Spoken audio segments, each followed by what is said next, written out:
Are you a lifelong fan of General Hospital? Are you a new fan who wants to know more about the history of the show? Do you enjoy talking about the show with others? Do you find yourself yelling at the TV? Is your self-care an hour a day in Port Charles? If so, we invite you to join hosts Amanda Kimmel and Shannon Coach at the place where all the hidden conversations take place and secrets are revealed. Meet us at Pier 54, a General Hospital fan podcast. Hello. Hi. Welcome to the General Hospital recap for June 8th through 12th, 2026. We have a couple Port Charles pipelines. We have been receiving some responses for people interested in pizza, Pinot, and Port Charles. So yay! Send those in if you are interested in. It'll be like a Saturday evening. You know, we'll figure it out. We'll plan ahead of time. Obviously, we can't really promise that there will be anything super shocking or exciting that week to be responding to, but it'll be a different type of weekly recap, I guess. That'll be all right. From Sherry, I just thought about this while listening to your show, and this is from Monday. I'm sure it will be addressed this week. Cullum kidnapped Dr. O, but where is he taking her? Well, now we know. He doesn't know that Joss is in the bunker because Cassius has been keeping her there to hide from Cullum. Is he going to find Joss? Yes. Yes, he is. Spoiler. Yes, he does. I thought the project Brit's been working on was just coming up with the formula for cold fusion and they would do what they want with it afterwards. That's what we're not sure of. At least that's what I meant last week when I said we still don't, or whenever we said it, that like we're still not sure what the project is. Right. We know that it has to do with, but we don't know why. Like, we don't know why they're doing this. What is the big picture? You know, does she even know what the big picture is? Don't know. Probably not. I'm sure they didn't give her any more information than they needed to. Yeah. Also, are they just going to take Ethan's word that he is the dad? Because he took a picture with a woman, no DNA test. I still think there's a possibility that he's helping Delilah hide the baby from someone. It'll probably come out later that he's lying, and they will have to fight the real baby daddy in court. Yeah. I don't want that, though. I want this to just be a heartbreaking story that Ethan is making a sacrifice that he didn't know he was going to make. I have a lot of thoughts about certain things. Like this week when Alexis was like, you're in no position to be a father. Excuse me? Right. You don't get to tell people that to try to steal their baby for your client. And guess what? If Ethan wanted to be a father, he is someone who would 100% figure it out. And he knows that he has people he could go to support him. And I don't think Holly's one of those people. But like he knows he could go to Tracy. Would jump in. Right, exactly. Yeah. Like he would be fine. I think that Ethan would be a good dad. I think that he's an amazing father right now with what he's doing. You know, I had a lot of those are some of my thoughts. All right. I'm loving the show lately and can't wait for the truth to come out about Willow, Cullum to be gone, Jason and Britt to be together. I don't know about that one. I feel like the second run, they didn't really do. That same spark wasn't there. Jason, wait, they did it with Sam too. It's, yeah. He's like a one and done. Yeah. Except with Robin. But Robin's taken. And hopefully Valentine to be pardoned for his crimes. Oh, I think that could happen. I feel like that could happen if he winds up being able to be part of what takes down Sidwell and Cullum. I think that there could be some room for. We'll look the other way. We won't put you on that jury, though. You're a little biased. Maybe if he helps shut down Cullum for Rocco to come back, Laura will pardon him. I know that the mayor would not have that power over a WSB fugitive, but it's GH. If Congresswoman Willow has a say-so in USB, why can't Laura? Right. Oh, I don't know if you realize, but the nurse that thought that he heard voices in Jack's room was Finn Carr, Rocco's real-life brother. Oh, that's cool. That is so cool. That. Well, that stinks that he was in a different scene, not with his brother. Oh, that would have been awesome if he had been in a scene where, like, Rocco was on the run and, you know, this guy was helping him with something. Cute. And then on Wednesday, I was right about him finding Joss. And then Liesl found out about Cassius. Knew that Madeline was a horrible person for everything that she did, but I did not realize that that was her level of crazy. Is and that they're all going she to did with pretend her like life? Was kidnap right. twins? Mm-hmm. Separate Yep. twins. Sorry, separate twins. Yep, exactly. And they're like, well, she did it to protect you so that Faison would leave you guys alone. No, don't steal my baby. But then we find out that I was wrong about it being the doctor. It was Madeline? What does she have against twins? Anyway, this story is getting good. And P.S., I'll probably have more to say about the Sidwell storyline later this week. Let's see how it plays out. And those were actually the only Port Charles pipelines that we had come in. So, all right. Gave us a lot of good talking points, but also gave us the subject for this week's upcoming 411, which is going to be the sore-ass storylines. And we're just going to read the emails that Sherry has provided to us. They're perfect. Like, they're great. It is crazy, though. Some of them, I still feel like, even though I know once I hear the dates, I'm going to be like, wait, what? They aged them of how much? Uh-huh. Yeah. So then, did you see on social media, where is it? Usually it's me telling you things. What's up? I know. Oh my gosh, what the heck is his name? Who? The actor who plays Sidwell. Carl? Hold on. Is it right? I know I should know these two, but I Carlo. don't. Carlo, okay. Carlo Rhoda. He shared, can you see this? Hold on. Oh, okay. Wanted? Yep. It's Everyone's getting a nice picture of my forehead. Look at that. Wanted? It's a little that is cute. That is super cute. There's a wanted poster. My face was up in everyone's business. We're still getting used to this. He posted it and it said, I need your permission to tell all who made this handmade wonder. And so there's a wanted poster and it looks like, and it has like a black and white picture of him in it. And it says, Jenz Sidwell, fan favorite baddie, wealthy, charming menace. That's his description. His crime, murder, kidnapping, and political manipulation. Reward, mysterious cold fusion device and pajama butler. If found, please call the PCPD. And so that was made by a woman named Linda Martin, who is on Instagram as Happy Hippo 56. And I did actually reach out to her because she makes them when she goes to the meet and greets for the actors. Aww. So she also posted it. I'm not going to be able to just go to her Instagram because she made one for Kathleen and Mara. Oh my gosh, that's so cute. And has a picture with the three of them and her. And if you actually just go to her Instagram page, she makes really cute little things. And I personally just love her whole vibe because then she also created Happiness Hotel is up and running. And it looks like there's a little rocking chair that has like a little wicker hippo on it. Aww. And then it looks like there's a little free books and meeps and kindness rocks. I'm thinking that her little crochet things, those are meeps maybe. Mm-hmm. But then there's like little kindness rocks, like all on the base of it. So, she's in Somerset, Massachusetts. All right. I did not see that before. Okay, so now I just have to go back to Massachusetts. Another road trip. Okay. I know. But it is it's the cutest thing. And she has like these other ones and they look like different characters. One looks like a little pumpkin. One looks like a baseball. One looks like Mike Wazowski's, just his eye, like his, but it's like, it doesn't have his body, but it's just, obviously it's green and then has the eye. Oh yeah, meeps. Meeps are crocheted emotional support orbs. Meeps may be small, but they are mighty and they like to hold things, especially heavy things. Meeps are designed to be there for you and to help you hold your heavy stuff when life gets just a little too lifey. Very cute. I have an emotional support dumpster fire that is crocheted. And she's a Friends fan because she has a picture of herself with the turkey. All right. Listen, Linda. Whether you like it or not, Shannon is now your new best friend. Yes. Yes. I love seeing people happy. and doing fun stuff.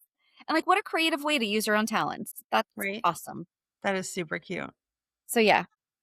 Yeah, he just said, like, this is just too cute and fantastic. Permission just granted. Thanks so ever much, Linda Martin. And then he tagged her. That's adorable. Yes. And I love So, that her name's the Happy Hippo because hippos are my favorite. aw. I know that because actually, when I was making the card for your baby shower, Yes. yep, Yes. I put a hippo on it. You did. I still have all those.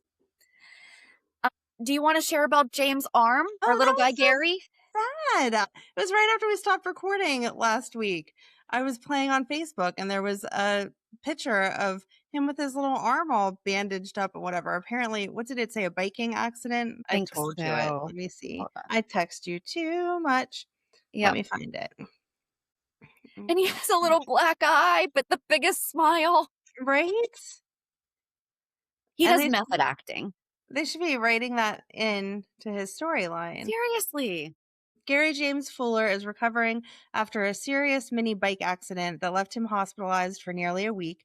The young actor underwent 2 surgeries and spent several days at a trauma center before returning home to continue his recovery. Gary says he's healing well and getting stronger every day. He thanks the doctors, nurses, hospital staff, fans, friends, and his General Hospital family for their support, encouragement, and prayers throughout the ordeal. Now focusing on healing, Gary is looking forward to getting back to baseball, racing, and filming. Keeping his sense of humor intact, he joked that after spending time in a real ER, he's happy to leave future emergency room drama to James West. So cute. So cute. Oh, Sad that he got hurt, but so cute. we're going to have Cookies first on screen. Oh, you coming? You coming? Cookie, go up here. Cookie, say hi to Amanda. She's like, no, I don't want to be a TV star. Yeah. Cookie wants to record. Now everyone knows what you look like. Everyone's heard you for so long. Now they're going to see what you look like. Okay. And then just because we were on the conversation of, and especially where Kristina's last day was yesterday, and I did not see anything that Kate posted saying more information. I thought she had said that she would, so I was looking forward to sharing that. But as of June 13th, we don't have anything. And I didn't really look too far because, again, I hate spoilers and I literally have like everything blocked so that I don't see spoilers. So I don't, but I went straight to her pages and did not see anything. But there was a 95-year-old woman in Pittsburgh this week that got her high school diploma from Westinghouse High School. She wasn't able to graduate in 1948 due to illness and was forced to drop out. But she was surprised with an honorary diploma. And she's on TikTok as like Mama Lou or something like that. And I didn't realize it was Pittsburgh until. And then Navy veteran Charles Whitman Dabbs graduated at the age of 85 from Tennessee State University in Nashville with a Doctor of Education in Higher Education Leadership, finally fulfilling an academic journey that first began when he graduated high school in 1958. Wow. That's amazing. And another 85-year-old just graduated, celebrated for the accomplishments included Spirit Fabian, which I just love that name, earned her degree from San Diego City College, May 2026, 67 years after she graduated from high school. That's awesome. So that just made me like so happy. Cookie's happy too. So if you guys see my thing shaking, she's just gonna send them some graduation cards. Congratulations. But this makes me so happy. You know, it's uncommon that someone would do that, but she is still pretty young. Like, the more that I really think about it, she is still pretty young. Yeah. That's awesome. Okay. Anything else? Nope. Nope. Same. So for Hulu headlines, on Monday, Laura relishes her victory and just reminded me so much more of, like, we need reminding, but why Jeannie Francis is just the best and why we do like Laura and Sunny as friends. Yes. And Josslyn's days may be numbered. On Tuesday, I just want to smush Willow's name with everything now. On Tuesday, Willow is blindsided and Brook Lynn issues an apology. On Wednesday, Carly takes action and Trina makes a bold decision. On Thursday, Valentine cautions Carly and Ava has a guilty conscience. And Friday, Ethan weighs his options and Tracy has harsh words for Willow. So where are we starting? She issued an apology. She gave her a hug. I'm so sorry. Sorry, I she sh- just nipped me. She lovingly nips, but that just like Apparently, she wants a different topic. She's like, I know I'm you over not want to Willow. talk about. She's like, I have been listening to her talk about this Willow chick for too long. Sorry, Cookie. It's another Willow week. Yeah, just Brook Lynn being like, I'm sorry, it's been so stressful and I should be thanking you because you helped so much with everything with Phoebe and whatever. And then she hugs her and her face like totally drops, like, nope, I got you, girlfriend. This is, keep your enemies closer. Well, and when she first saw us, they ran into each other, almost literally ran into each other at Kelly's. Brook Lynn was coming in as Willow was leaving, and Willow has to do the drama.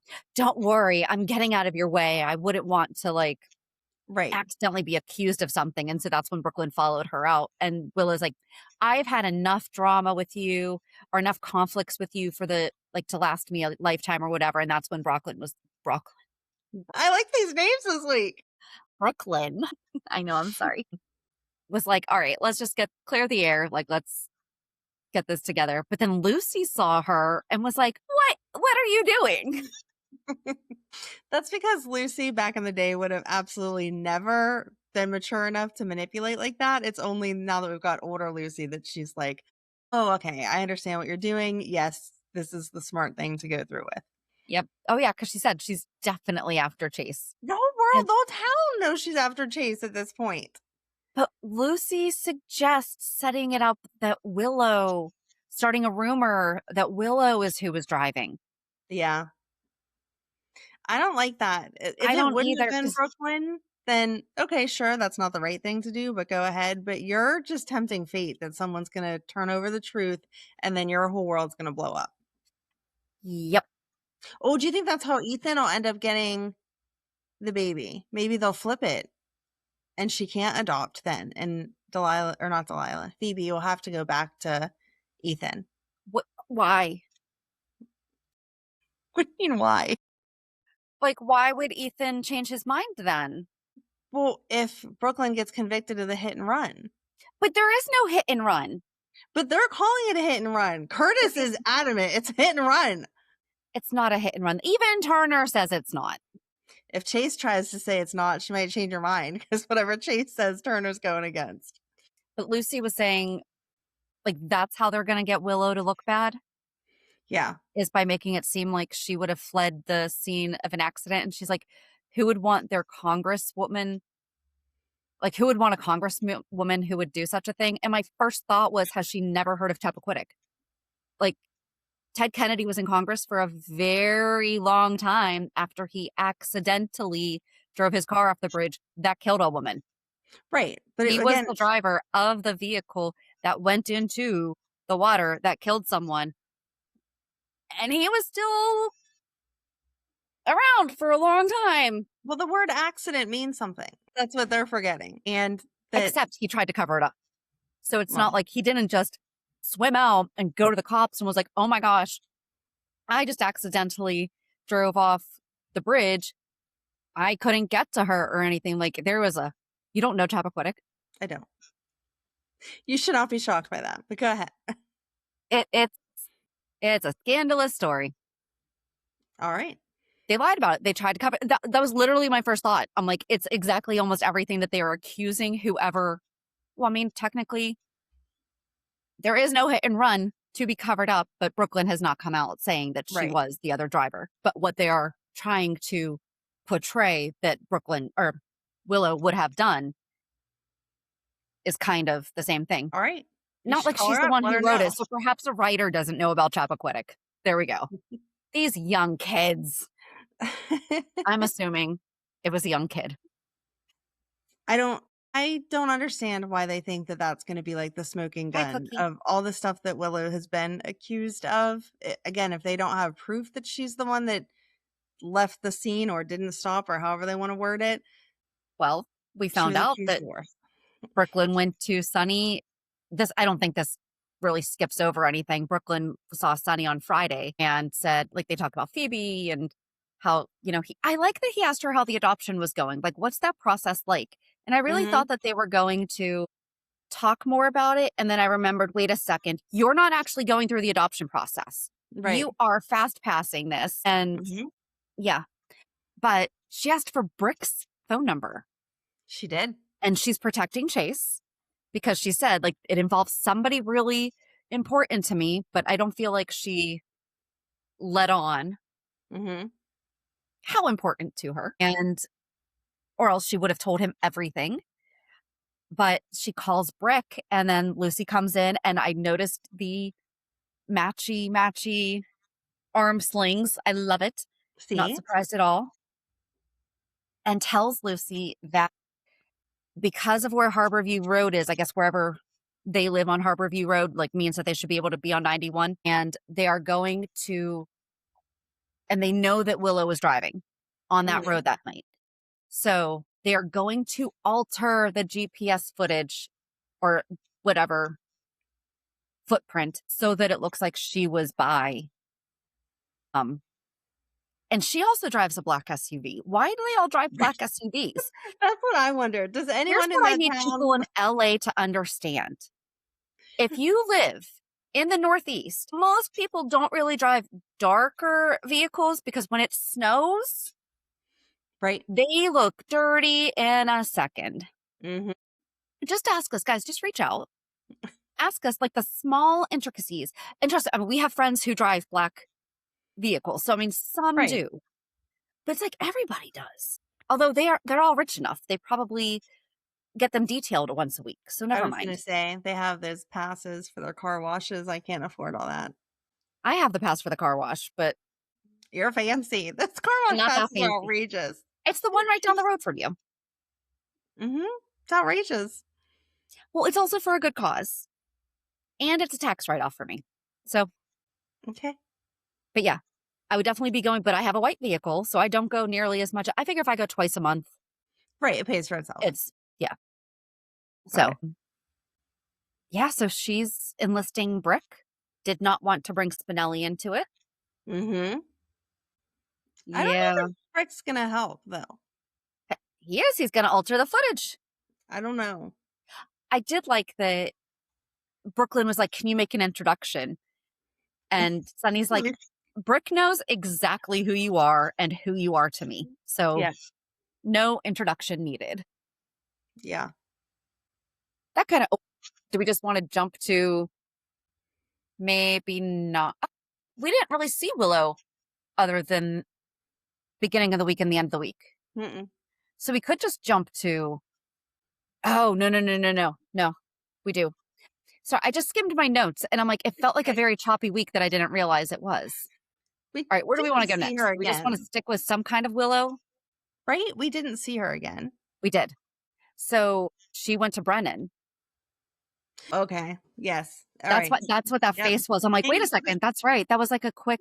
I'm glad we both forgot the same part because I'm like, no, she was here and then she was here. That was it. Well, okay, Okay. so then we can just jump to the end with because that can fill itself in whenever we get into that whole thing. So we see her on Friday looking for Chase and Wiley with a fishing pole, and Tracy comes out of the boathouse. If you got a text from your daughter that was like, "Hey, I'm going fishing," would you just show up, especially on your ex's property? Nope. Nope. Like, Well, I I just don't understand how she even thinks that that's okay, period. Even if Wiley would have sent the text and it would have said, "Oh, we're going fishing. Can you please join us?" yep. If that was me, I would immediately text my ex and then be like, "Hey, don't want to intrude, but Madeline just asked if I could join you guys. Is that okay with you?" I would And not show up in a cute little outfit of, "Hey, here I am." I know she's trying to get Chase, but aside from that, like, why are you showing up at Michael's house uninvited? It's his custody time. You're not supposed to be there. right. And Mm, I don't know why we haven't talked about this part, especially since we know that it was Wiley's ringtone. He has a phone. Like he has a full phone. I'm guessing so. Like he's not just like because I know when Madeline was younger, like she had her iPad that she Mhm. could like do Well, they phone used calls to and have the stuff to. iPods that if you Okay. were connected to Wi-Fi, then you Okay. could text and call anyone that also had an Apple phone. And then there were other apps that you could download so that you could call or text Android people. You had to be on Wi-Fi. But Okay. I don't think they even make those anymore. So Wiley must have a full-fledged phone. Interesting. But Yeah. maybe it's one of It's those also kids' why phones. They market those to, like, I never looked did at it his have like phone. 3 or 4 phone numbers that are like Right. that's the only And thing they like, can have is those pre-old? yeah, everything else is locked out. So maybe it's one of those. Let's hope. Let's really, Yeah, really hope. right? But so Tracy comes out and is like, "What are you doing here?" And she says, "Wiley invited me." And she's like, "No, he didn't. Nope. Nope, he sure did not. He told you that he was fishing with Chase." And Willow's like, "Well, I didn't think that my son would be fishing by himself." And She said to Tracy, "It's not like you're fishing." And Tracy was like, no. actually, fishing for something different. So it was Tracy who texted her. I didn't think, I mean, obviously in the heat of the moment, you say whatever, but Willow's thought process was unfounded. She's like, you live here with your sister-in-law's family. Who is Ned? Like, Ned is not Monica's. Ned is Tracy's. What are you talking about? And Well, Brook Lynn is oh no, Tracy. you live in your sister-in-law's house, is what she said, with her But then family. with her Well, right, right, family. right. But I Right. think that she's thinking that Ned was living in that house before Tracy was with Monica. So it was like Monica's life, and then Tracy moved in. And then when Monica passed, she just, the way that Willow made it sound was like she just replaced Monica, not that she was also part of the family in the same way. Right. Because, and that's how I took it, was that Ned and Olivia live with Monica, not, because it was never Tracy's house, even though Ned is her son Mm-hmm. and her family. That's how I understood that part, but exactly. And then she says about how your son doesn't love you. Right. You have no place to say that. No, Although they brought absolutely up not. Dylan. Right. We have not heard. Well, they mentioned Dylan when Monica died. Mm-hmm. Right. And Willow was like, I haven't even met him because he won't come back around to be here with you. He's busy. He was off trying to make movies and stuff. Hopefully he's super Out of a successful. nursery. He's not coming She's home. not familiar with movies that are not taking place in nurseries. So I don't think that's the genre that Dylan was trying to get into, but okay. no, he was more film noir. But mentioned Ned being raised by nannies, except for Ned would do anything for Tracy. And Willow has learned that firsthand. So, And Willow's kids are raised by nannies too. Like, even at that moment, okay, Wiley should be fishing. Where's Amelia? right. Inside with a nanny? And they talk about the nannies transferring the kids from one house to the other all the time. Yep. So, Yeah. and they have like 6 different nannies between all the different houses. And Tracy brought up that she used Scout on Monica's Mhm. last day on Earth. Oh, I love when she was like, "You're not a victim of anything. Are you wearing your little Miss Victim 2026 crown or whatever it was?" And I mean, she just called her out on, and I just love how matter of fact she is. She's like, "You shot Drew." Like, Yep. she is Yeah. not even Because Willow entertaining. was like, I would take a bullet for my kids. And she was like, or put 2 in somebody's back. And I was like, yes. And I loved it. She was like, I It's, see you. yeah. Oh, she literally exactly said Yeah. that. And then Tracy did grab her arm, and Willow saw Chase coming and threw herself into the lake. Right. And then Chase says that Tracy's under arrest.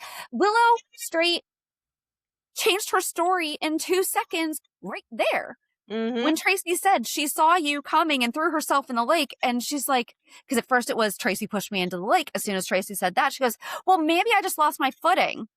Right. Which one is it? Well, right. And if you're going off the most, like the last statement, that's an accident. You can't arrest someone over that. Right. And you can't just, am I wrong? He can't just arrest her, right? Okay. No.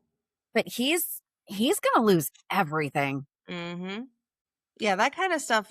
Brooklyn's not going to stand by him and be like, oh, it's fine that you arrested my grandma. She's going to call him out too and be like, how do you not see what Willow's doing? Yep. Maybe And I thought for a second he was really thinking about that. Right, right. Maybe she'll install some cameras at the boathouse, and then she can also just go back and show that footage and be like, Hmm. look, she tossed herself in the water. Maybe there is. Ooh, maybe there is. Oh, that should have actually been what Tracy should be, just setting up cameras. Oh, that would be good. That would be smart. But I think that she also doesn't want to possibly catch anything on. Yeah, Yeah. I agree. There's a lot of people hanging out at that boathouse lately. You don't know what you're going to get on those cameras. So I did But yeah, like that. I was going to say, moving on to the kids at the yeah. being on the dock. I did like them hanging out and enjoying just, I don't know, it's summertime. Like, I like to see them like that, chilling out. Well, and it started off as Emma and Gio, and it was just, they were just talking about stuff, and we cut to, I guess we have to go back to the beginning with, was it Trina and Kai were at Bobby's getting coffee, and Hmm. okay, question, are those like coffee cups that you buy in the store, or did they have like someone design them? Because I think that would have been a fun contest. Just throwing that out there. Oh, that would have been a fun contest. But she's like, I have to get everything done for the baby shower today, or everything's going to get worse for my family. And so she can't take advantage of like last minute studio time for her and Gio. And then that's what Emma and Gio were also talking about, was kind of like, Hmm. Emma's giving him a hard time. He's like, well, I can't really be in the studio by myself when I'm supposed to be backup for Trina, and Right. Trina's not there.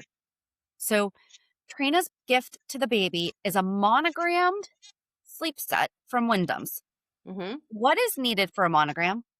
A name? Do we even know the gender? No. Not that that matters, because there's a lot of unisex names. I mean, so Right. like it could have something like, well, Shannon's a unisex name that, either way, it's going to be baby's name. But we have a name picked out already. I guess so.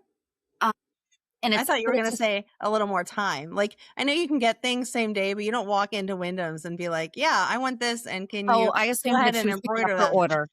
I assumed she was picking up her customized Okay. gift. I thought that the order came in, but it's a sleep sack with a matching lovey, which that's a blanket, right? Like Hmm. that's okay.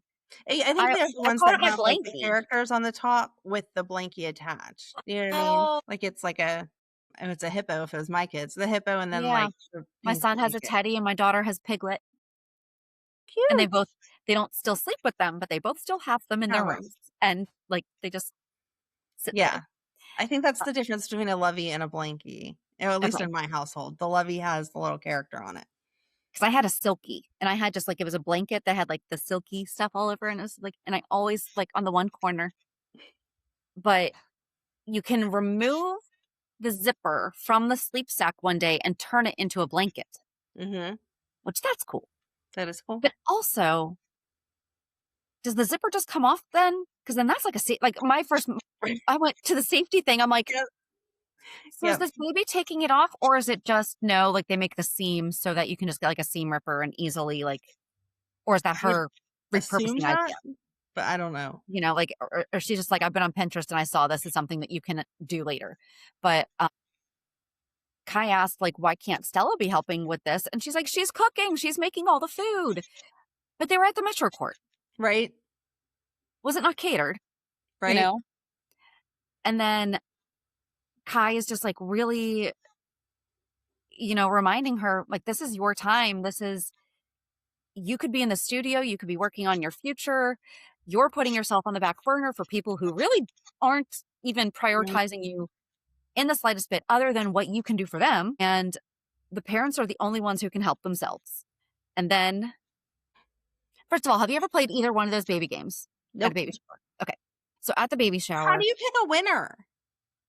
Like, you usually get the prize at the end. Like, well, guess the right, toilet paper around the mommy's belly. Okay, now we're going to take a tape measure and it's actually X amount or whatever. right. I can't tell you how big the baby's going to be when the baby hasn't been born yet.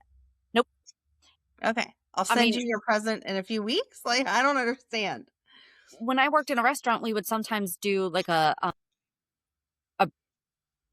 delivery day pool, and everyone would pick a date, and like you put like a couple bucks in, and then you split it Right. with mom and whoever won the day. Yeah. And so like that was fun, but I guess that's like something that you kind of have to do and that's what I thought, that they were just guessing what is the baby's first word going to be. I thought it was like we're going to collect these and then it'll be fun to see who's. Right.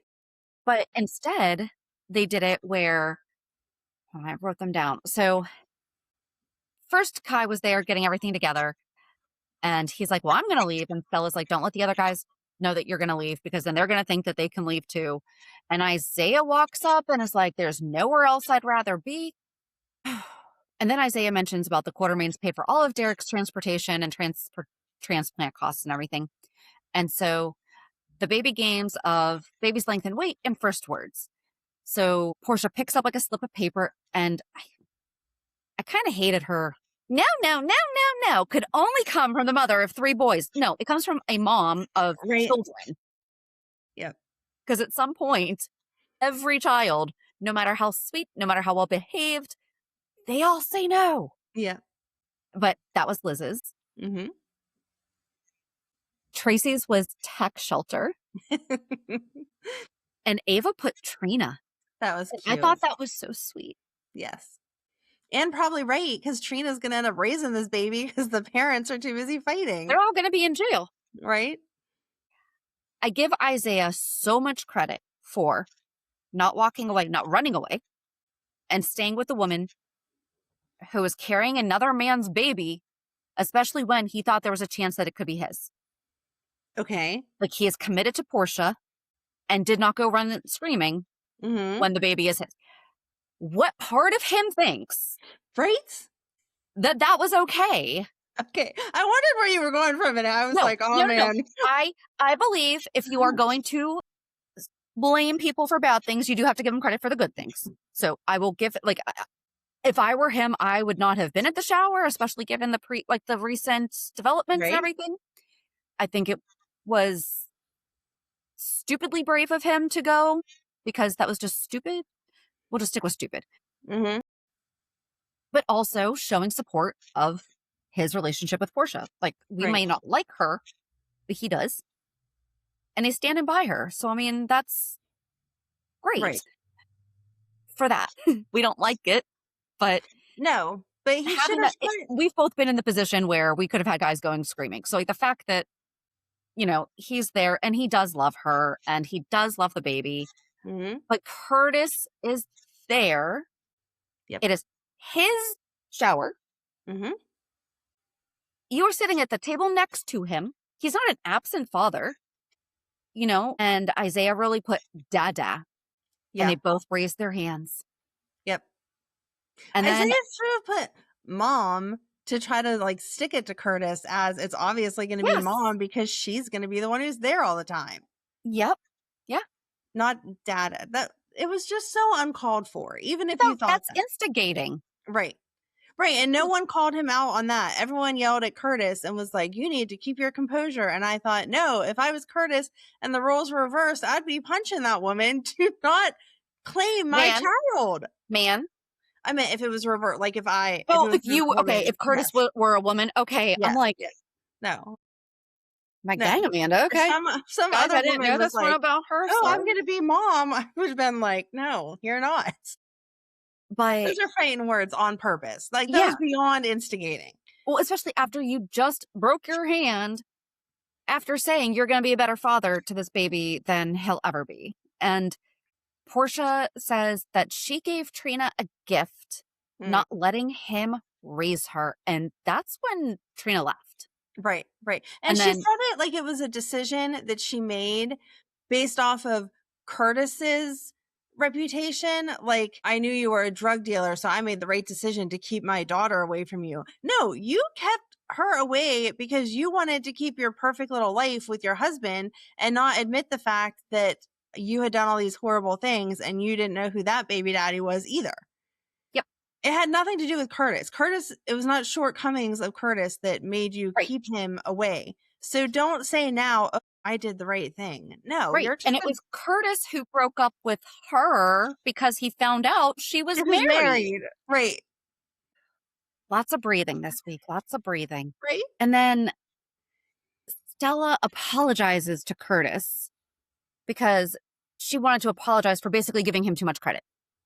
Right. No, she was standing right there when all that happened. I'm disappointed in Stella. Mm-hmm. Or it could be one of those things that I'm surprised she did not defend him and then later on in private have that conversation with him. Right. But to Right. stand there in front of everybody Mm-hmm. and say that, it's like with my husband, I will never, well, I can't say never because I don't know to what extent it would stop. Right. But for But the most part. for the most part, even if I don't agree with him, other people aren't going to know that. Like, Right. I will defend him. I will be on his side in most cases. In a Mm-hmm. case like this, I would absolutely. And then when we get home, I'm like, what were you thinking? You're right. But I Exactly. wouldn't tear him apart in front of other people. I might be quiet and just be like, Yeah. gonna go clean up over here now. But no, like it's no. Mm-mm. And for it to be Aunt Stella to Right. do that to him, like that's just. No. But But then Trina learned a good lesson.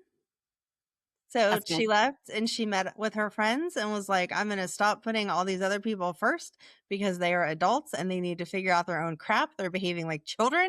And I'm going to enjoy my life with my friends and my recording stuff. And they did a little toast to the future of her singing career.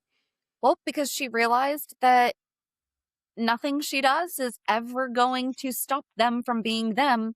And they just expect her to fix all of their problems, but they keep causing the problems. Right. And they can't And even behave for her and her new sibling. nope. And she just said she shouldn't have been taking on their problems. So she didn't try to make it better because it wasn't going to. And Right. she feels like she should have done it months ago. And that is an amazing feeling. It's indescribable. So good for her. And Yeah. then we didn't see anything else about that the rest Mm-mm. of the week. So, and then we had seen before the baby shower, Jordan was having her checkup and Curtis was there. And I guess he was, and there was this. He was considering not going to the baby shower if she didn't want to go. Right? Dude, Nope. Nope. And how mad would you have been to know that you didn't go to the shower, but Isaiah did? That would have been a bad look, and that would have made you even more mad. right. So you needed to be there. But Yep. Jordan is completely like the smartest person out of all of them because she's like, yeah, you needed to be here. No, you didn't quite need to react like this. Isaiah is pushing your buttons. And she said to Isaiah, like, I don't know who did this, but I'm unhappy that my face looks like this. Like, it's going to affect me forever. And I want someone to take responsibility. And Isaiah did just continue saying he didn't do it, but he has a Yeah. black car, so that means he did. Yeah. But then in the meantime, Nina stopped by real quick and just had her present put over on a table. And Mm-hmm. Liz and Felicia start talking. And Liz is like, or Felicia started asking about Drew. And then Liz brought up, I could really look into that eye tracking thing again. And she's just like, no, we don't need it. Right. And then Felicia's like, it's really kind of weird that Willow's not involved in Drew's PT. But she actually is. Like, that's the thing, though. She's actually doing the PT at home. So there's all that. But then Liz brings up, yeah, but it's also really weird that both Drew and Brennan had strokes in Drew's living room. And Liz is like, maybe it's environmental. Yes, but Brennan had only been in the house because I knew exactly where she was going, like mold, because there are like, if you get, Oh, absolutely. like that can cause psychological and other health issues, but not within 2 seconds of being in the house. No. And No. okay, unless Brennan's like super allergic, maybe. But how many other people have been in that house? Like, I Right. mean, Liz herself But would if you need have to like a say, severe allergy is what I'm thinking. Like, is yeah, that something that could, I actually don't know. But I have a buyer who has, a lot of people don't really necessarily get air quality tested. And this one specifically did. Like, oh, okay. but we had been in the house. So had there been an issue, I don't know if there would have been an immediate Right. notice. I don't know. But yeah. So then Nina goes to see Brennan and is going in. She was getting him a cheeseburger that he had asked for. He had said that he just wanted a cheeseburger. No, hold it. He said that he wanted a cheeseburger and he was saying that Valentine's not going to go to he said that Valentine and Carly were not going to be helping him. But I think that they are, but still, he was under the impression that they are not. And so that just leaves Nina. And he said that he thinks Valentine and Carly are going to die trying to save Joss. Mm-hmm. So Nina leaves, I guess, to go get the burger and then comes back and walks in on Willow being there, almost giving Brennan his dose. And Right. just as she's going to put it in, he grabbed her arm and was like, don't do it. And Nina came in and, okay, as a pickle lover, this line cracked me up because she's like, I decided to go with the pickles because I'm like, ooh, that's a JD hates pickles. And he can't stand if they've ever, like, if they're on a burger, he will take them off and give them to me. But like, he doesn't like if they've touched the bun because then it gets the juice on them and everything. So I'm like, that's quite a bold leap. It's like, I decided to go with lettuce and tomato over ketchup and mustard. That's a little bit less of a risk, I guess. Or All right. I don't know. I had a lot of thoughts about that, but I just thought it was funny because, but I guess Brennan says that Drew, so they have this whole big talk around about how Willow needs Brennan to save herself. And he can prove that Drew misappropriated campaign funds from the Esplanade Mm-hmm. to help with his campaign. Well, he took funds from the Esplanade to fund his campaign. That explains why we haven't got it. There you go. I thought we did. We just didn't see it.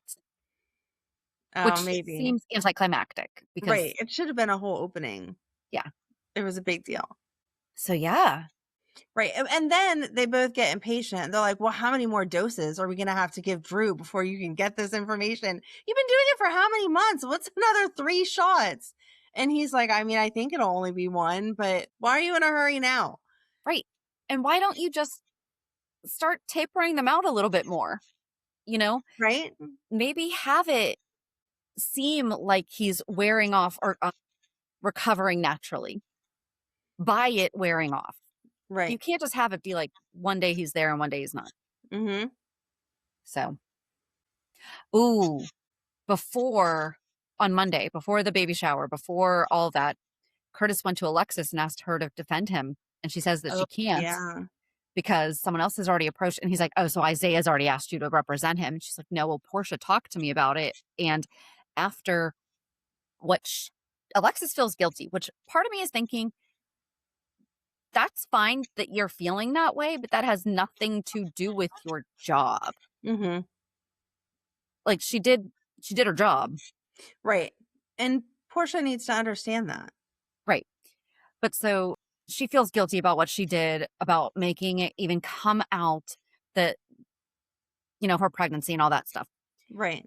But then because she said that she because Portia was going to have to be called as a witness, she could not, in good conscience, cross-examine her again.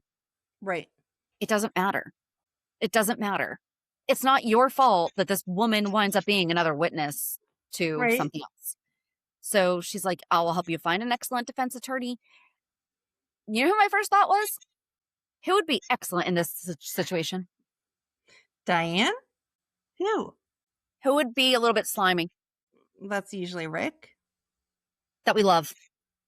Oh, Martin. Where is Martin? We haven't seen Martin. No, Scott. Oh, we haven't seen Scott in forever. I'm sorry. I thought you meant somebody that was like somewhere on the canvas. No. Okay. Scott would be perfect in this situation. Scott would be perfect, but I don't think he's coming back from wherever he is to represent. Sorry. But then she's with characters. Martin just said that he was going somewhere. Where did Martin just say that he was going? He just told Laura. I have no idea, but okay. A couple weeks ago, he told Laura he was going somewhere. Sure. But so Alexis is saying, I can't represent you, and then proceeds to give him all kinds of advice. Mm-hmm. She just can't physically be in the courtroom cross-examining Portia. I could understand if Portia perhaps if it happened now, and Portia went into labor under such stress and something happened, and that's what I thought was going to happen at the baby shower when they were arguing. I thought for sure she was going to end up in labor, and then it was going to be all their fault for fighting. But like if something had happened, that Alexis would be like, I felt so guilty because the baby was deprived of oxygen and had to be in the NICU for 2 months, because of my questioning. Like, that I could understand her being like, "No, I don't know." It Right. no. Nope. But then Isaiah had a meeting with Terry and the board without us seeing them. I swear, Mhm. we've never had a chief of staff this much off screen. Where's Terry? Don't know. So he can stay on as a diagnostician and a surgical consult. And he's already had one surgery that could take weeks to heal. And he's going to have like months and months of physical therapy before they even know like how good his motor skills are going to be. And she just says, I know exactly how you're feeling when something that you have worked so hard for hangs in the balance, but is completely out of your control. No, Portia, you do not. Because you have made every single decision that you have had a consequence from Yep. that has led to you feeling like you're out of control. It's because you are out of control. Right. He didn't alter test results here and then end up being on probation. His hand Right. is broken. You didn't accidentally drug someone or so sorry, intentionally drug someone. Right. You didn't lie about, or he didn't lie about the father of his child All these bad because he things just didn't keep want his happening to spouse to her. find out. She Her and needs a Willow, I crown. swear, they just need to become friends. I was gonna just say that she also needs a 2026 crown for it's not my fault. Yep. And she should really be having this baby any day now, right? I think so. Because that was the thing. So Isaiah said that he could take Curtis to trial or take him to trial himself. And Mm-hmm. Portia was like, well, can you just wait until the baby's born? Yeah. And he said it could take a few, if it takes a few months, that's what I'll do. And I'm like, Well, obviously, because the baby ain't hanging in there for a few more months. no, like the baby's going to be here soon. He's not a girly doctor, okay? Maybe he doesn't know how long that takes. He only specializes with transplants. I mean, yeah, that is true. So yeah, I'm done with it. We need something to just end it. Yep. Right. Something big needs to happen so that it's just done and over. Yeah. Because now if Lucy and Brook Lynn are going to pin it on Willow, then that's just it's going to take down Willow.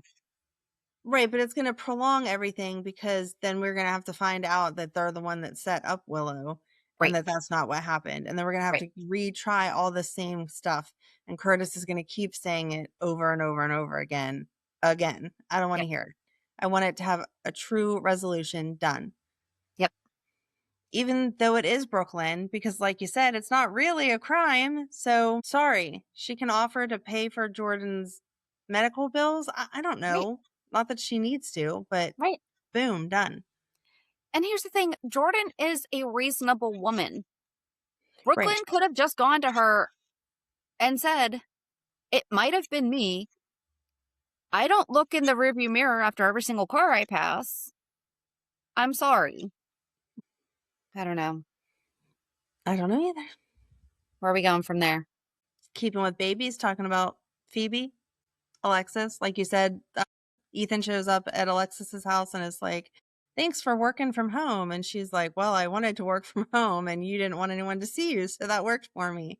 And then she explains to him Brook Lynn obviously wants to adopt the baby, but that after everything that happened with Gio, that she is scared to not have any information on the birth parents. And so could they do like seal the records for the first 10 years or until Phoebe, sorry. So Phoebe is 18 and he doesn't want any part of it. He's not going to agree to that. If they won't agree to his terms, then they don't need to adopt her. And that's whenever she made the comment, well, what are you going to do? Because you're not in a position to be a father, which is so ridiculous. And he says, well, if it happens that strangers raise her, that's what he was going to let happen anyway. And that this is what should work because Lulu and him are both close to Tracy. So she'll have a little bit of Spencer influence without the whole world knowing that she is his.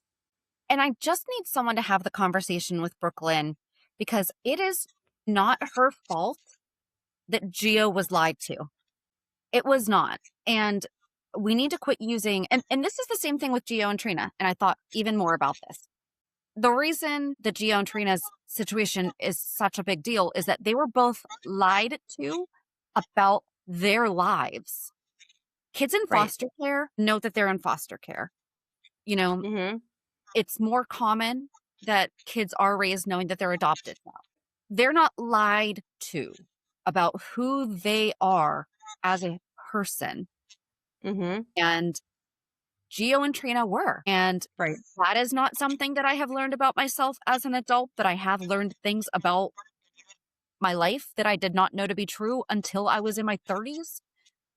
Right. And it messes with you Mm-hmm. because you look back at everything and you re examine everything and you're like, how much of the life that I know about myself is even true? Because then you Right. start to question things that you think are pretty true Yes. and you're pretty sure that they're not. And then you feel like you're going crazy because now you're just paranoid. So, Mm-hmm. Gio's had to reevaluate his entire life Right. because he was lied to.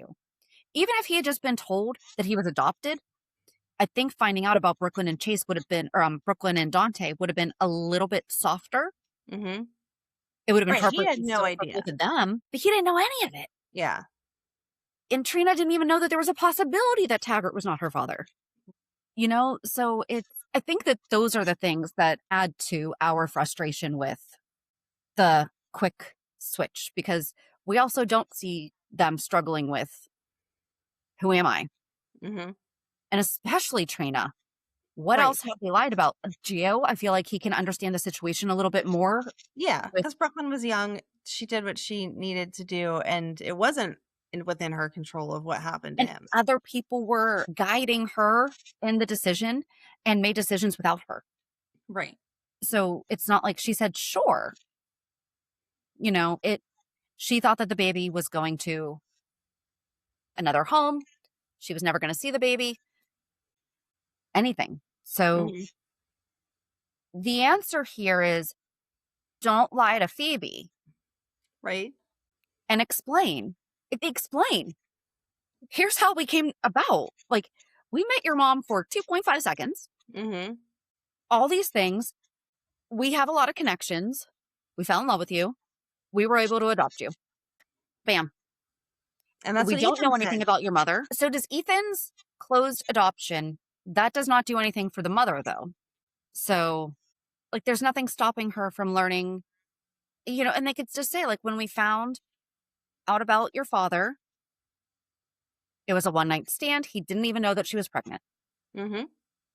You know, if they just don't lie, Right. Exactly. it's gonna be okay.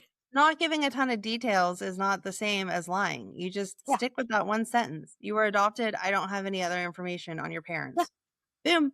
And like my aunt, when she was growing up, she was so loved. I mean, super loved, and never wanted to get to know her biological parents to replace them, like just more out of curiosity. Like she was Right. curious about her birth parents. And so but it wasn't a closed adoption. So like she was able to, if they explained to her, because also she could really not want to ever learn any of this stuff. And right now they're just trying to solve 20 years from now's problems, maybe not Yep. 20 years, 10 years from now's problems that might not even be a thing. And this is someone with severe anxiety saying that. Mhm, right. Like, No, I mean, exactly. that's really one of those things that like they, I mean, you just tell her the truth. Like you right, said, we wanted to adopt you. We had to agree to this or we couldn't have adopted you. So right, we made the best choice that we could with the choices that we had. right. Sorry. And especially when they found out that maybe it was just a one time thing and they weren't in a relationship, you know? I do want to know what Ethan's looking for though, because later on in the week we see what look. At first, I thought it was Chase, and I was like, "Dude, what are you gonna mess I with thought it was now?" Nathan. I thought it was Cassius. Okay, so we see this officer But he's come not a in. cop. Never mind. Why did I? Okay. Well, I mean, he could have been Yeah. dressing up the same as Ethan was. So we see this cop walk in, and then it does eventually pan up, and we see that it's Ethan, and he's opened up a box and he's like rifling through it. Didn't show us what he was looking for though, and I'm like, I thought Delilah didn't have anything on her. So what are I'm we wondering finding if in these maybe it cops? has maybe DNA, maybe something. I don't know. I don't want to be grossed out here. Would she still have that Well, has no, Ethan's I mean, DNA like on if it? it had Maybe anything to some do with her. Phoebe, that could have had, I don't know. Right. I don't know. Okay. There I shouldn't thought be he was trying anything to get, on Delilah that well, still because has his DNA. when Alexis said, oh, maybe he was just taking something of Delilah's, because when Well, Alexis maybe said to give to Phoebe. they Okay. might want information about Delilah, and he's like, you're right, Phoebe should know about her mother. Maybe he was just Right. taking anything that had to do with Delilah, and therefore it would not be able to connect to him. Oh, excuse me. Sorry. I was Yeah. just thinking, like, was there anything that could have connected him? And my first thought was the DNA thing, like Sherry was mentioning. So, Hmm. yeah. I don't know. I'm interested to Mm, know what he was trying to steal or did yeah. steal. Well, he Whatever. did steal. He He did. successfully got it. Yep. Yes. All right, where are we going now? Now that we got that whole thread. I think all that's left is everything to do with the Uh, Sidwell stuff. Real quick, for some reason, Tracy went to visit Lulu, and she told her, first of all, Lulu was so full of herself and said that she is Tracy's success. Right? Right? Because she's talking about everything and not being a good mom. And she's like, well, you have one success story. Oh, and when Tracy said the only words that are important to teach your children are the ones that they're going to say to their therapist. Okay. But yeah, I know that Lulu was trying to make that sound like a compliment, but it was basically, well, I'm perfect. Right? Don't worry Not, about your boys. I'm good. yeah. Not shocking. That would be her position.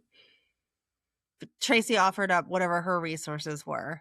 Yeah, And that was whenever she was like, yeah, I can't have anyone find him because then other people will find him. But I can't tell you anything else about it. right, Okay. right.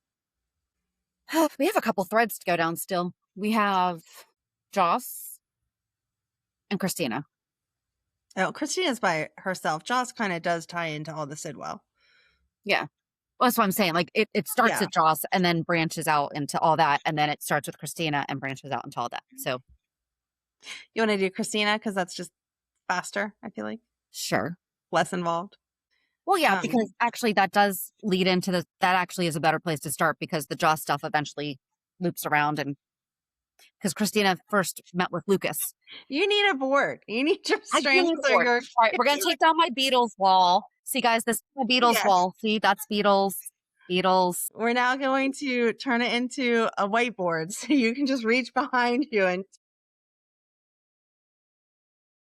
Yes. So Kristina, no, this is backwards. Lucas and told him that she's not going to be there when the tennis center opens. And she asks him for any tips as a physician. And he suggests looking up the Pomodoro technique, which is great. And he said, like, it's a lifesaver when you need to cram. It is not just for physicians to use. Like, it is an excellent time management tool. So, like, yes, but it has nothing to do with meds. It's probably great to use in med school, but I use it and I'm not in med school. Right. So, yeah. and he's like, there's even timers or whatever that you can download. It's like, yeah, that's like anybody can use Pomodoro. Pomodoro. Pomodoro. Oh my goodness gracious, guys. So, and she said that she's leaving in a few days to shadow a doctor because it's a teaching hospital over the summer, even though the classes start in the fall. Is that how that works? Like, I thought you had to complete some classes before you started shadowing. I feel like that'd be someone, like a second year type thing, like but I going into don't. your second year. Right. That's what would make sense to me, but I've never tried to be a doctor, so I don't know. I just feel like in general, that's a good idea for like work. I mean, Like, how helpful are you going to be and how much education are you going to get if you don't know what they're talking about yet because you've done no right, research on it and had no classes right, pertaining to it? right. Well, But and you know what I would have loved is at some point somebody said, did you ever finish your undergrad? And her just say, you know what? Yeah, I've been taking online classes on and off for the past couple years, like a yeah, class a semester or whatever, you know. yep, But she still hasn't told Sunny and Alexis. And she's like, Sunny's probably not going to be happy that I'm just like up and leaving Charlie's. right, because you begged him to redo it and he put money into it. And at the beginning of the week, she said she still hadn't found another manager. But later on in the week, when she told Sunny, she said that she found a manager. So, Yes, okay. But she said that it's never really felt like her thing. And it was. it was. It really was. And perks was her thing. Mm-hmm. And that's what we were upset about when she got Charlie is we're like, no, she's supposed to be managing perks. Like she was great at that. Right. But she wants someone who would actually be invested in the tennis project to oversee it. And so she's totally schmoozing Lucas. And he's like, okay, I take the hint. And she's like, all you have to do is take on the occasional meeting and check on the site from time to time, and you're good to go. Mm-hmm. And then I think so then we saw her tell Alexis and Sunny, and they responded kind of as you would expect parents to respond when their child comes and says, hey, by the way, going to med school, leaving tomorrow, bye. Right. Right. I did like that it started off with the two of them together being like, oh no, what is she going to tell us? Because sometimes it's really bad news and Yes. I don't know how to handle this. And then she walked in the door and was like, it's actually great news. I'm going to med school. And they're like, well, what med school did you get into? And she's like, I got into a couple of them, but I'm purposely choosing the one that's the furthest away from everyone. So, Yeah. And is this the first time that we heard she got into a couple of them? yep. Okay. Yep. It Okay. made it sound like the only place she had applied to was UCLA and she got in from Yep. last week. But this week she applied to many places. She's choosing UCLA. And I do like, though, that she keeps saying, like, what happened with me when I watched Molly, but she's also just ignoring the care that she got after she was beat up by Kiefer. Isn't California where Robin and them are? Mhm. Why don't we at least mention like that? She's going to their hospital. Why couldn't it be I talked to Robin and she said I could shadow her this summer? Something. Keep those ties there. It doesn't hurt anything to drop a name. Well, and Robin would do it for Sonny's kid. Yep. Dang it. Because we're going to have Robert die soon and they can't have that because then that would undo Kristina's story. Hmm. But you could shadow Patrick. Right. I mean, I feel like assuming that Robin's coming back for that, she's not moving back. She's coming back for a memorial. So Kristina could take a break for a week.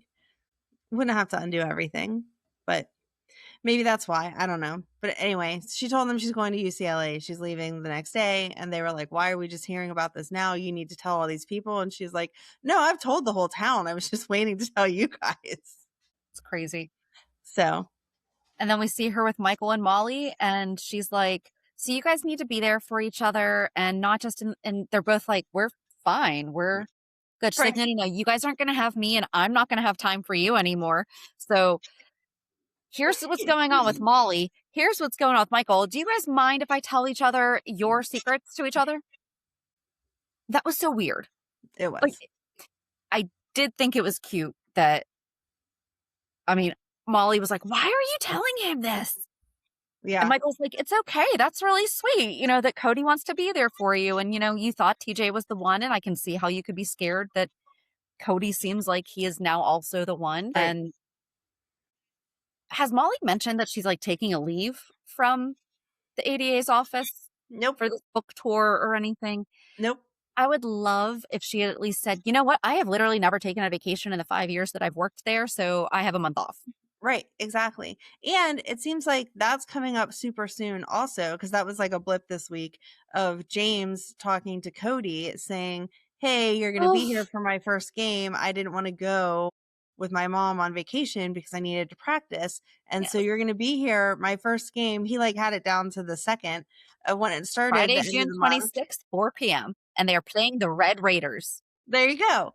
And Cody's like, no, I won't be here because I'll be with Molly, but I'll be back to see one of them before the end of summer. So you're telling me Molly's leaving in 2 weeks and she hasn't given her notice yet? Also, Little League's over. Well, I wouldn't know. I know.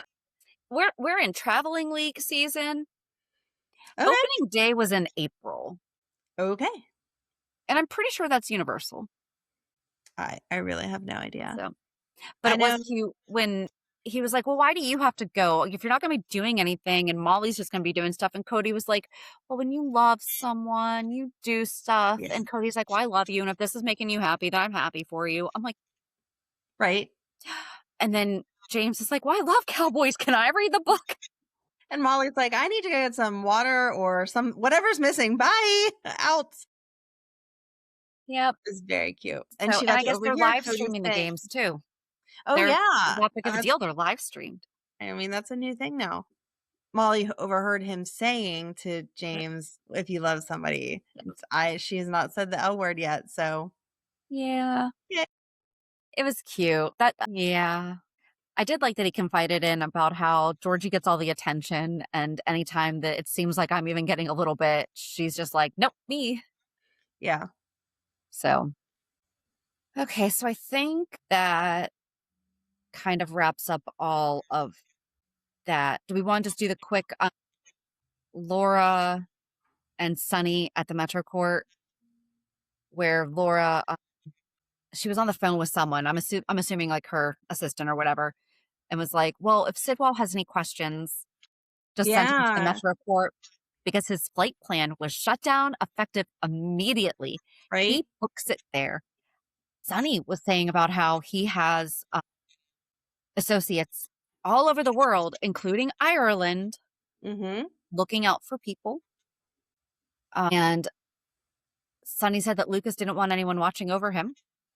And then Sidwell arrives and she's like, "Well, I've been getting a lot of complaints about your flight plan, so it's just done." And he's like, "Well, I'm going to get Ezra in your spot. You know, if you care about being mayor, you're going to reconsider, whatever." And she just like basically told him off. She was like, "Go for it. Yep, do Go it. for it. Have fun."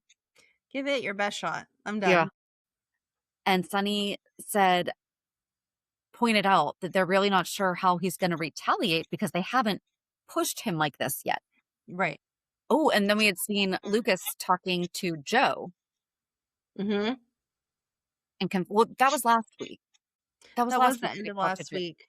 But Yeah. yeah, I don't think he talked to Joe this week until after everything was done and he had to go to the hospital. Yes. Yes. I think I'm right. I think that you are too. Oh, he looked at him like so cute. Like, "Are you sure you're okay? Because you kind of got shot." Yeah, but I liked that Lucas wasn't there yet. Like, because if we would have just had him already be like, "Oh, that cop's kinda no, it's not time. You gotta you're still in mourning." So, at some point, they all met up again, right? Lucas met up with Sunny and Laura, and they, like, finalized this is what they're gonna do But of we the didn't know. right. It was just like, "You're sure?" "Yes, I'm sure." "Okay, cool." And then Lucas calls Sidwell and is like, "Hey, I'm going to check out the property. Do you want to come check it out? The tennis courts are starting. Kristina said we could go take a look at it. I thought maybe you would want to also." And at that point, Sidwell was convinced that it was Lucas that had killed Marco. And so he's like, "Yep, I'll be right there." And so he gets there and they have this whole confrontation where he says, "You're the one that killed my son." And I know that they're trying to get him to go to jail, and so he couldn't say it, but I don't know how Lucas doesn't just yell out, "No, you idiot. It was your dude, Cullum, that shot him, and you're the one that got him directly involved in all this, so feel that own blame there, sir. It was all your fault." But instead, they just keep going back and forth, and Lucas says, "No, it's your fault because you got him involved in this situation, and he didn't want to be a part of this, and whatever." And so Sidwell pulls out his gun and shoots him 3 times. I am so glad that was a Wednesday cliffhanger and not a Friday because so I watched both episodes on Thursday evening. And so, first of all, I'm glad about that I did not even have to wait more than Right? 5 minutes to find out that he was okay because in grand fashion, I thought it was real. Like I thought in my head the plan was going to be that Luke was just wearing a wire and that they were going to come in or something. So like, I was expecting that. I just thought that it was not going to get to the point where he actually did shoot him. I was not thinking that he was going to have a vest on him. I was not okay.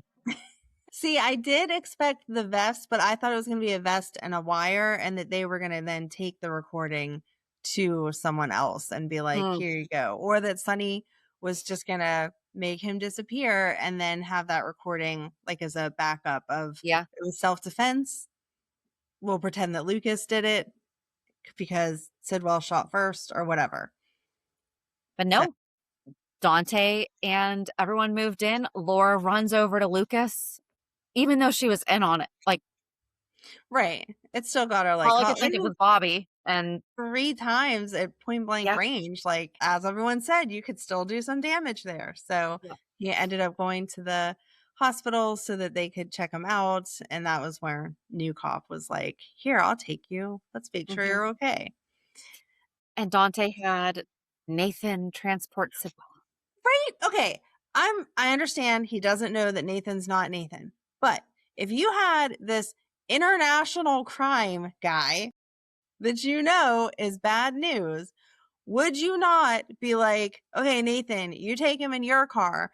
Joe, you follow him. And other cop that I don't know his name, you go in front. And then also on the side streets, you two go. Like, I want this dude boxed in. There is no way that you're escaping until we get you Especially where you need to be. with how many Thank people. you. Right? And how many people they had there? Why were all those people there if they just were going to turn around and leave? Right. No, follow Right. the bad guy and make sure he gets to his destination. Yep. Because you should have been anticipating that someone was going to try to break him out, even if Nathan had nothing to do with it. Right. But then Sidwell tells Nathan, Cassius, that he needs to give him his gun. Yeah, I would not have And trusted him. he gave us a little bit of a hint with, if you think me being gone can really free you and your family from Right? your arrangement with from the family's arrangement with Cullum, Mm-hmm. what did Faison do that has Right. them indebted to Cullum? Right? I was not picturing, because I said that I thought that Cassius was working with them, but not working like on their behalf. Oh, so I guess Right. this could get us right into Joss Mm-hmm. torturing herself doing burpees. To be fair, though, if I were isolated for a month, I'd be ripped. But she Do you starts want me to like, do that for you? I need to get in shape for Matt's wedding. Do you think you can arrange a kidnapping for me? sure. So they open the door and she's like, I'm not in the mood to talk to you guys. Like, I think she thought it was Pascal. And it was Cullum. Yep. I did like that he was so shocked, though, for real, because sometimes you can't tell if he knows things that you don't think that he knows, but maybe he does know because he is supposed to be the head of the WSB. But Yep. when he walked in with Obrecht, he honestly was not expecting to see Joss there Real and quick, was have like, you seen his Cullum at Disney? no. I All love this right. man. Him and Sidwell, like, yes, I like that they're embracing their bad guyness. yes. But That's just fun. go watch it. It's on TikTok, Cullum at Disney. All It's right. good. I will check But it out. yes, continue. I'm sorry. It just No, reminded you're me of good. that. You're good. I know you sent me that one clip and I was like, oh my gosh, he's No, crazy, he's but I like in haven't a suit continued. at Disney with the glasses and everything. I mean, he's not Andrew Hawks. He's Cullum at Disney. At Disney. All right. So, yep. I'll check it out. Go ahead. But anyway, yeah, he's just like shocked. He's like, what, why are you here? What is going on? Like, I know some stuff, but I don't know other stuff. What the heck? And then Joss is all like, oh my gosh, what did you do with Obrecht? And so she sits her down and like gets her to wake up and stuff. And then he explains to them, why he's keeping them, what's going on. And he leaves and Obrecht's like, oh, my daughter does brilliant work. I'm just going to continue on with this. And Joss is like, no. No. At first, when Liesl starts to wake up and realize, and she's like, well, of course they kidnapped me because it has Of to do with Nathan. Faison and who else is going to understand his work. And,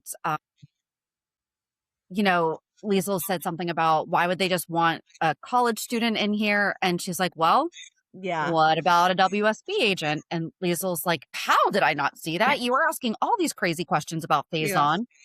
And then she asked if the room was built for her. And she's like, no. And so she takes her to go see Anna's note. Yes. And then Liesl was like, of course, they're going to hire, or they're going to try to get someone who thinks like Faison. And Joss is like, or someone else who could also think like both of you.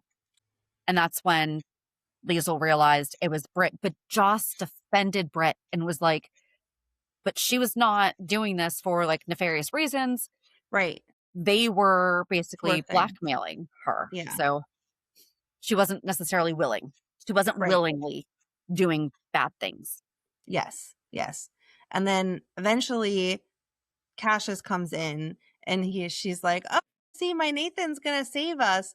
And I loved that Joss was trying to get him to like switch over because of all the nice things that he said and the feelings that he has shown that he has. She's like, yeah, aren't you going to save your mom? Like, aren't you going to let us out of here because you're a cop and we're here against our will? And then he explains everything about how Madeline took him whenever she gave birth, and Liesl explains that she had complications, and so she was like blacked out or whatever during the delivery. Well, Joss is who told her that's not Nathan. Right. And that was because she's like, well, that's because that's not Nathan, and Nathan can't, like, that's why he can't help us. And what was it? Oh, she said that she needed to address him by his real name, and that was it. Yes. And he said, I am yours, but I'm not Nathan. And then he said, and then he asked, were you even aware that you had twins? And she's like, it's something a mother never forgets. And I'm like, seriously? So wait, hold it. Let me see if I can find this. Hold on. Because my son comes in just to say hi, whatever. Oh. He's like, oh, you're watching General Hospital. I was like, yeah, you want to know what's going on right now? He's like, no, I don't. But did he find out anyway? Yeah, he sure did. Yeah. Hold on, let me see if I can. Can you hear that? Oh, Nathan died 7 years ago, and I was really mad about the fact that they had him come back because he died in the line of duty. He was actually shot by his father, and his father had no idea who he was. Okay. And so he didn't know until after he shot him. And so he comes back to town. Real quick, this started because I was like, by the way, you don't have a secret twin. For like the past 7 years. And Liesl is meanwhile, his sister also died a couple years ago, and she came back to town like 2 weeks before he did. And they both have the same father, Cesar Faison. And now we are here. And the cute little blonde girl, and it's Josslyn. She's been in there for a few more weeks. And she's a secret spy. I had him watch the I'm Cassius, Nathan's twin. Up until this moment, we had no idea that she actually knew that she had twins. My sister was there, but it was me. What I was just going, oh, are you kidding me? Is okay. So her sister's name is Madeline Reeves. Yeah. Madeline's daughter, Nina Reeves, was in a coma for like 20 years while pregnant. So I mean, she had the babies. So when she came out of her coma 20 years later, she thought she had one daughter. Oh no, it turns out she had two.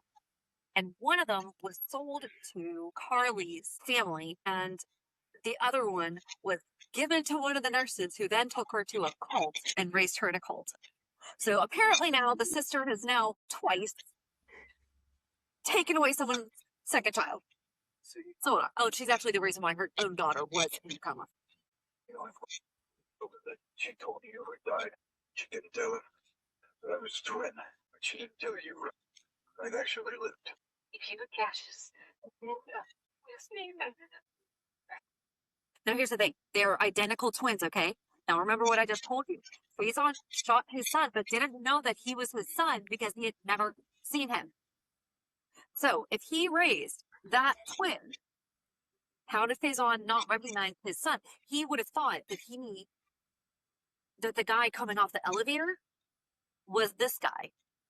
Yeah. Because it's the same actor too. Yeah. That's important. Identical twins. Right. Any questions? I'm fine. This is fun though? Sure. Oh, dude. 63 years. Oh my gosh. He was just like, and I love him because he's like, so what's going on? And I was like, wrong. Well, and so I was actually watching that part while I was recording. Like, I didn't know that when I said, are you kidding me? Right. That was legit because I didn't. So yeah. So Madeline just gave him to Faison. Why? To protect the family. But why? Like, but at least have it had been a fraternal twin that looked nothing like at all. Okay, but what I think really shows that Madeline is just evil, if Madeline knew that she made the trade with Faison, here's this kid, now leave us alone, then there was no reason that Madeline needed to raise Nathan. She should have let Liesl keep him.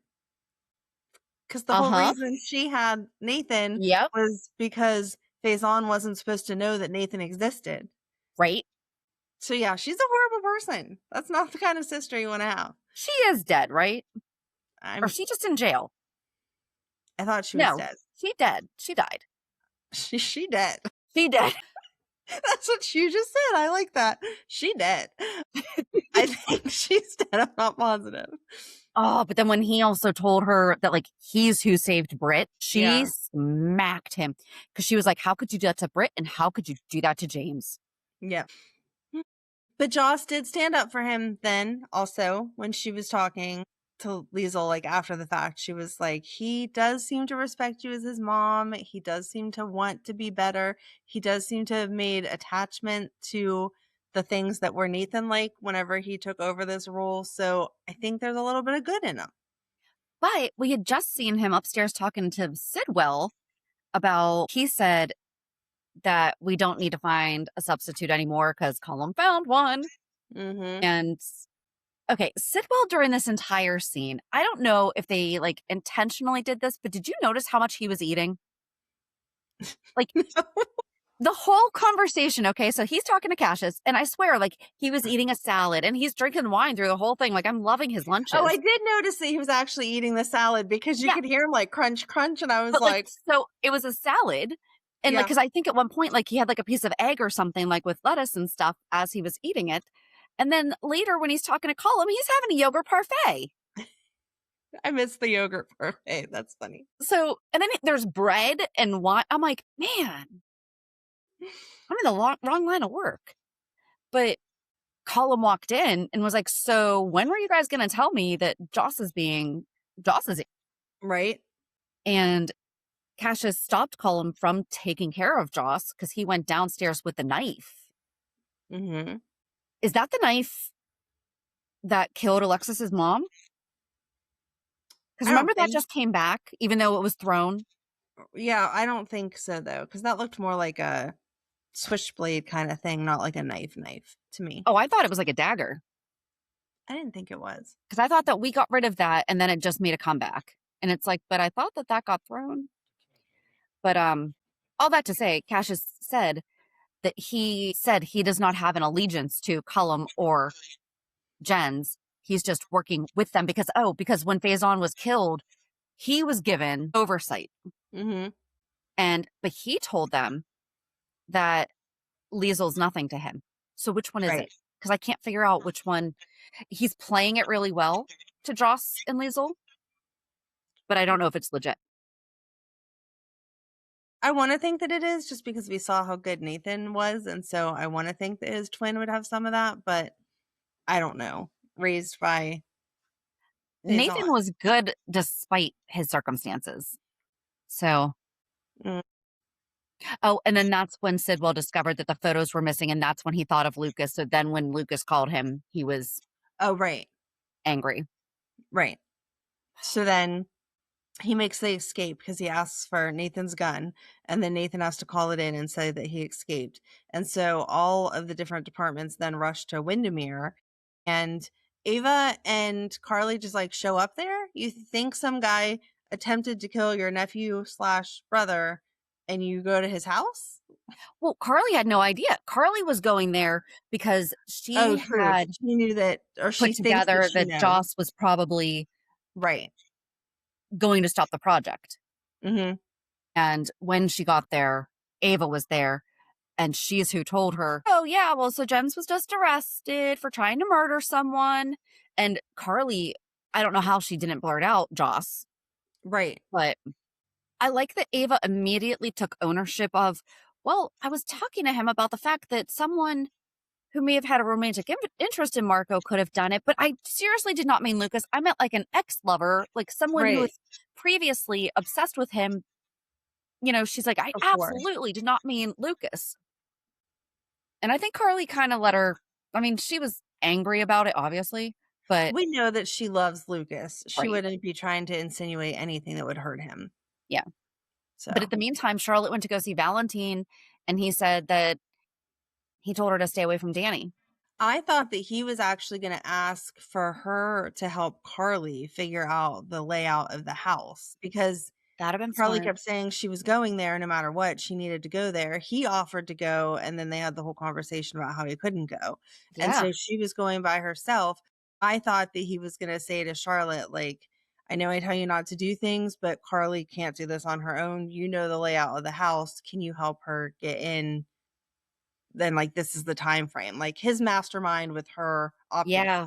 She's done it before to help Carly. And then instead he was just like, yeah, you need to be safe. She was like, are we going on the run again? And he's like, no, I'm trying to make it so that we don't have to go on the run. And Hmm. she was nice and said, well, that's good because I kind of don't want to leave mom right now, but I would. Right. And And exactly. then- That's her choice. Like, right. And then he explains that Danny is not a good person to be around right now because everyone is looking at what Jason did and he makes rash decisions. And so let's not be hanging out with him. And then sure enough, she meets up with Danny and he's like, hey, let's go to Wyndemere right now. And she's like, no, dummy, there's like 4,000 cops there right now. How yeah. about we wait a few days and then I'll help you? I'm not saying no. I'm just saying your idea right now doesn't make any sense. We're going to get caught. Yep. And I do think that I think if Valentine said, I had to run, do you want to I don't think he would even give her the option, to be fair. But I think that she knows she could say, I need to stay here. Like, I Mm-hmm. want to stay here. Like, I feel like it's going to say she's like Ariel, but he's not like King Triton Thanks. because he was not on board with that originally. Mm-mm.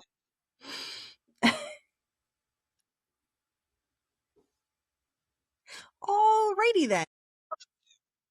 And then I think the only thing left was Turner questioning Lucas. Well, we missed Carly seeing the ring. Oh, yeah. That's right. Yep. Yeah, so Ava and Carly ended up there talking about what happened, even though Carly hadn't known originally. And then that's whenever Cullum came in and he talked to Ava for like 3 seconds. And then he was like, all right, you can go. And then he started talking to Carly, and Carly was getting scared because of the way that he was behaving. Mm-hmm. And in came one of the maids and was like, I just cleaned the living room 2 days ago and there was this ring. I don't know whose it is. And he was like, oh, Sidwell had the deception ladies here the other day. It must be one of theirs. And Carly saw that it was Joss's. So Yeah. she didn't let on that she knew anything. She left, and then she went home and told Valentine that Joss is definitely there because she saw the ring and now she needs to figure out how to save her daughter. Yep.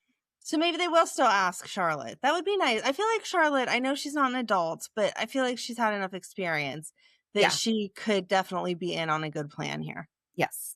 I think that'd be good. And that'd be a good way to. Yeah, it would make her happy. Like, my dad trusts me. Yes. So. Oh, the last thing was the Turner talking to Lucas. Ooh, and giving Chase a schooling on. Yes. You do not talk to any of these people because I do not need anyone questioning your involvement with anything. And then he's handling a file when he's out of uniform. Mm-hmm. I think that is what part of led to him trying to arrest Tracy was he was already miffed at the fact that he just left Turner and she was like, rightfully so, putting him in his place, with you're not in uniform. You're not supposed to be touching a file. He should be mad at Willow, though. Like, when he saw Willow, it should have made him mad at Willow because I took a demotion for standing up for you. And now you're still here at my family home causing issues. Why are you here? Right. No. And again, her and Chase are friends. So if she wanted to go meet up with them, wouldn't she text the adults and be like, hey, Wiley told me you guys are fishing. Do you mind if I drop by? Right. Exactly. Yep. And that's what he should be saying. Wouldn't you text me first and make sure, like, how did you know we would even still be down there, depending on what time he texted you? Maybe it was a 5-minute fishing trip because it's off our private dock. Like, what are you doing? Caught dinner. Let's go. Exactly. I mean, they get that privately stocked, I'm sure. I'm sure. But, yeah, so Turner questioned Lucas about why did you suddenly think of Marco? And he kind of dodged a few things pretty good because she's like, so how did Sonny come in? Because she said something about going straight to the top. He's like, or I talked to a really good friend of my mother's. Right. Like, that's where I went. It just so happens that she's the mayor. And I do believe that. Like, I think that even if she wasn't the mayor, that's who he would have gone to. Right. And then Sonny comes in and is telling her the answers that she needs to know. And she kind of got a little snippy with him. And he's like, you don't want me answering some of these questions. So don't ask. And she's like, I thought we I were honest with each other now. I love that he did get kind of like, it wasn't snippy. It was just cool and collected like Sonny Right. is. But she kept asking like, oh, your story seems to match Lucas's almost exactly like you guys set up your story. And he was like, I mean, there's only one way to tell the truth. Like, Yep. you want me to Exactly. come to the police? Here I am. Right. Exactly. Did exactly what you wanted. So yeah. All right. That was a lot more than I thought we were going to talk about this week. Reality check. So how was your week? It was good. I went to the zoo, which everyone should be impressed with me because I hate the zoo. But I went to the zoo. Matt and Julie and me and Ryan and Madeline went last Sunday. Aw. And we went super early so that it wasn't ridiculously hot, and walked around and saw the animals. It was fun. It was fun.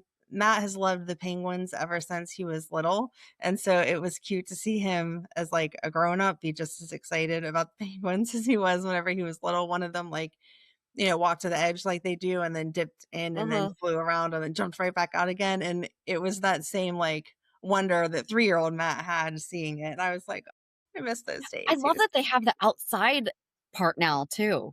Mm-hmm. Yeah. That's fun.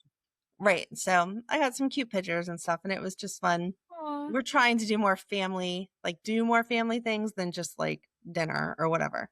And then yesterday we went to see a movie together. Matt and Julie, me, Ryan, Madeline, and Megan actually came with us, which is a little different because she's usually too cool for us or whatever. But we went to see the movie Obsession. Okay. And talking about like the actors really enjoying their crazy characters. I have no idea, and I'm sure that I should, but I don't do movies because that's just me. No idea who this girl is that plays the main character in it, but she is so crazy psychotic. So like I won't spoil it, but the backstory of the thing is this guy really likes this girl. They're just friends as far as she's concerned. So he makes a wish that she would fall in love with him the way that he feels about her, but the way that he words it's all messed up. And so this wish comes true and she is obsessed with him. But the way that she would like switch it on and off from 1 second, just being like, oh, darling, I love you, whatever, to the next second, she's like screaming total psychopath. It was awesome. And there was a couple of like, just like minor like jump scares. It wasn't scary. It was supposed to be more of like a suspense thriller, but you kind of already knew like how the storyline would go because that's kind of, a story that we've all been told She Nikki? different times. Yes. Okay. Yeah, I don't know who she is either. And I just looked at her IMDb. She doesn't have a lot of. Oh, okay. But she does. She has like a handful of things, but not anything that I would have seen either. So I actually have no idea who that is. Okay. Yeah. She's beautiful. And it was like, after we left, Madeline and I were talking about it because there were different parts where she had like blood streaming down her face. Did you see somebody in it? And now I didn't. Oh no, who did I Darren miss? Toonder's in it. Who? Darren Toonder. He was her. Dr. Clicky Pen. Yeah, I know, but where? I don't know. It just says that his name's Harry. Movie. Now I have to go watch it again because I don't remember seeing him. But okay. There's only 12 people mentioned in the cast, and he's one of them. Yeah, it was not a very big cast. But Andy Richter's in it also. Now I'll have to go look at it again. But anyway, it was rated R, so do not take your little kids to it because it was rated R. There's some language and a little bit of drinking and just like the gore of it. There was one like adult scene, but it really wasn't that bad. Like it was okay for Madeline because I know what she's seen and stuff, but I'm absolutely not recommending anyone to take their kid to see it. But this actress was amazing. Well, you have to make the decision that you would for your own child. Like, your child, like, that she would be able to do that. So exactly. So it says that he's the quirky, unforgettable stoner hippie, unforgettable stoner hippie character. He provides much of the film's comic relief. His funny scenes have quickly become fan favorites, obviously left an amazing impression with you. I'm sorry. I did not make the connection. Maybe he doesn't look like himself in it. Like it's like, maybe he didn't have a pen he was clicking. I'm sorry, okay? We interviewed him for like 2 hours. But he didn't have a clicky pen, so I couldn't get it. I will have to go back and look. That's funny. Anyway, It was one of those movies that like you walked out of it and you were like, I don't know if I want to say that was a good movie or it was a bad movie because I'm not sure what I just watched. There was a lot of what in the heck just happened? Man, that was craziness. But again, it was fun. Madeline had wanted to see it, and usually all the kids can't line up, even though she's getting older, with what she likes to what they like. And so because this was more of a suspense thriller kind of thing, everyone was interested in it. So we went to see it as a family. It was nice. It was fun. I can't find a picture of him, but yeah, that's his character's description. So all right, I'll have to look up his character. And when I do, I'll be like, oh my gosh, I can't believe I didn't realize that was him. It's because he didn't have a clicky pen.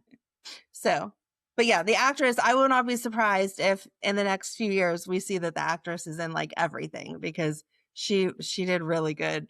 And I would assume that she had a really fun time playing the role because the crazy was just beyond crazy. Okay. So how about you? How was your week? So just a lot of, like, we met our new support coordinator for my daughter, had a closing.